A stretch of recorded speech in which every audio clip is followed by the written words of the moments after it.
Ya, oke guys. Assalamualaikum, balik lagi dengan Jaki ya guys. Gua mau membahas PT Nippon Indosari Korpindo guys, atau roti, sari roti guys ya. Ini perusahaan produsen sari roti, dan selain karena ada yang menanyakan di YouTube, Bang coba bahas roti. Roti ini juga sudah merilis laporan keuangan kuartal 2 tahun 2024. Jadi kita bahas aja guys.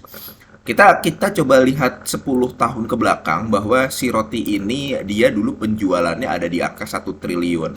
1 triliun, 1,5 triliun, 1,8 triliun itu di tahun 2012 sampai 2014. Laba bersihnya ada di angka 1 miliar. Sorry, 100 miliar. 149 miliar, 158 miliar, 188 miliar. Ya, dengan net profit marginnya itu ada di angka 10% nih guys. Net profit marginnya 10%, ROE-nya ada di angka 20%, ROA-nya ada di angka 8%. ROA 8% ini gede guys, termasuk gede. Biasanya ROA itu ada di angka 2%, 3%-an. Ini periode di tahun 2012 sampai 14. Total liabilitasnya 1,1 triliun. Ekuitasnya masih ada di angka 600 miliaran hingga 960 miliar. Itu dulu. Nah, sekarang si perusahaan punya ekuitas ada di angka 2 triliun, guys. Punya angka 2 triliun. Kemudian dia ekuitasnya sebenarnya dibilang besar-besar, dia 2 triliun ya. Tadinya ada di angka malah naiknya jauh banget guys ya. 900 miliar, naiknya jauh. Karena gini guys, gini ya, kita lihat bahwa si perusahaan ini kan setidaknya at least kita melihat bahwa perusahaan ini bertumbuh. Perusahaan ini bertumbuh, ya iya dong, tadinya ekuitasnya cuma di bawah 1 triliun, sekarang udah di angka 2 triliun. Ini ada beberapa faktor, asetnya juga malah sekarang udah di angka 3 triliun.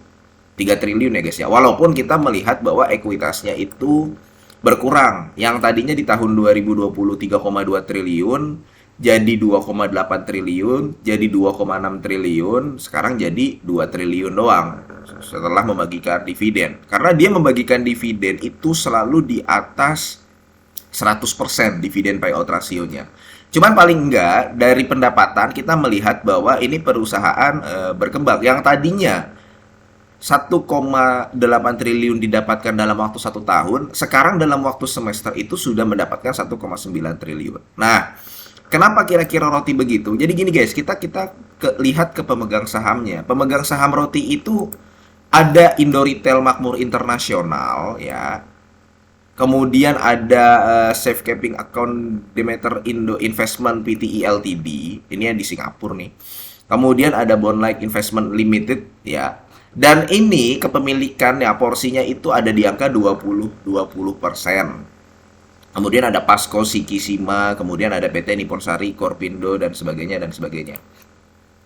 Ini PT Nippon Sari Korpindo ya. Nah, maksud gue begini, ini kalau kita lihat dari komposisi pemegang sahamnya ya, nggak heran bahwa si roti ini selalu membagikan dividen payout ratio yang besar atau selalu membagikan dividen yang besar. Karena lu silahkan tonton video gue sebelum ini ya, gue sempat mengatakan biasanya ketika ada perusahaan bagus gitu ya, perusahaan bagus. Roti ini bisa kita katakan perusahaan bagus. Ada perusahaan bagus yang dia ada beberapa investor besar di dalamnya. Biasanya dia membagikan dividennya secara fair. Nah, ini udah bukan fair lagi, ini malah di atas laba bersihnya dia.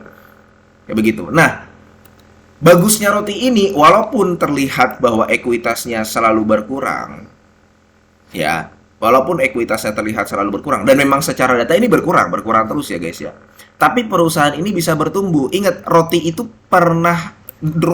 IPO di tahun sekitar 2010-an, di tahun 2010-an. Kemudian dia perlahan mulai meningkatkan pangsa pasarnya. Di tahun 2017 dia right issue.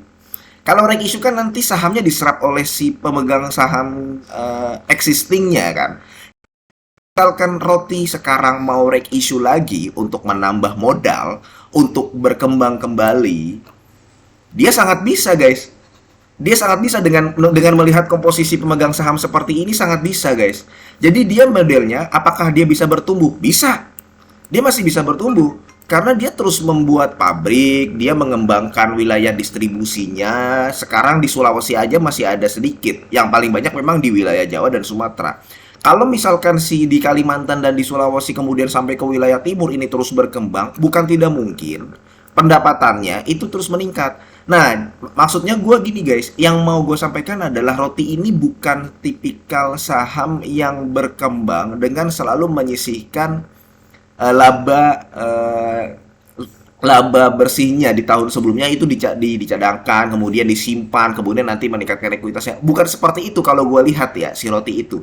Tapi dia bisa saja tiba-tiba nanti mungkin di tahun ke depan, di beberapa tahun ke depan, kalau dia mau ada keperluan untuk membangun pabrik lagi, meningkatkan wilayah distribusinya lagi di sini, dia gampang tinggal rekisu lagi, dan gampang dia kalau rekisu ini akan diserap. Itu yang mau gue sampaikan, guys.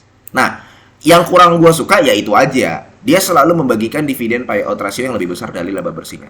Cuman gini guys, kalau misalkan lu mau membeli roti, sekarang itu termasuk adalah momen dimana waktunya lu membeli. Karena kan dia habis bagi dividen. Sahamnya roboh. Sekarang kita lihat aja, dia berpotensi dapat EPS di angka 40 sampai 50-an. 50-an lah. Katakan dia membagikan dividen 50 lah. Dia kan bisa kalau disetahunkan ini kan jadi 46 ya guys ya. Kalau dia disetahunkan jadi 46 ya. 46 dengan harga sahamnya sekarang 1010 ya guys ya. Maka dia lu berpotensi dapat dividen yield sekitar 4%.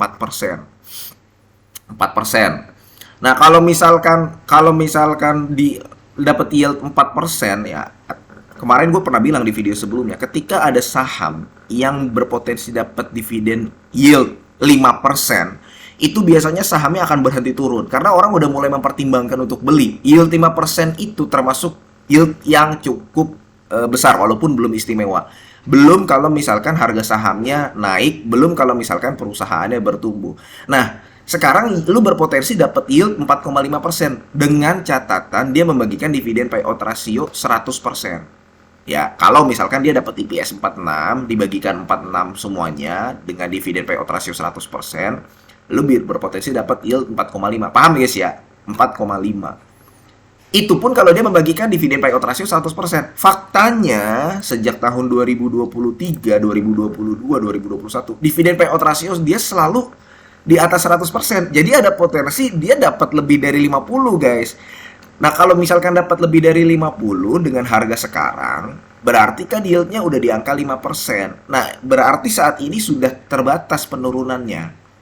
Sudah terbatas. Bisa nggak lebih turun lagi? Bisa, dalam jangka pendek bisa. Tapi kalau misalkan kita lihat perusahaannya ini mau berkembang dan dia masih bisa bertumbuh, ya resikonya kecil, tapi lu masih bisa mendapatkan pertumbuhan dari dividen dan dari capital gain-nya. Jangan lupa, roti ini juga ada rencana untuk membeli sahamnya kembali dengan maksimal harga saham di angka 1.700 per lembar. Jadi, ya mungkin manajemen melihat bahwa masa depan si roti ini masih bagus ke depannya, ya, dan menganggap bahwa saat ini dengan harga di bawah 1.700, roti itu masih tergolong murah. Jadi itu guys ya kondisi-kondisi roti. Mudah-mudahan video ini bermanfaat dan semoga lu sehat selalu sehingga kita bisa bertemu kembali di video-video selanjutnya. Ini bukan ajakan jual beli ya guys ya. Gua akhiri, wassalamualaikum warahmatullahi wabarakatuh.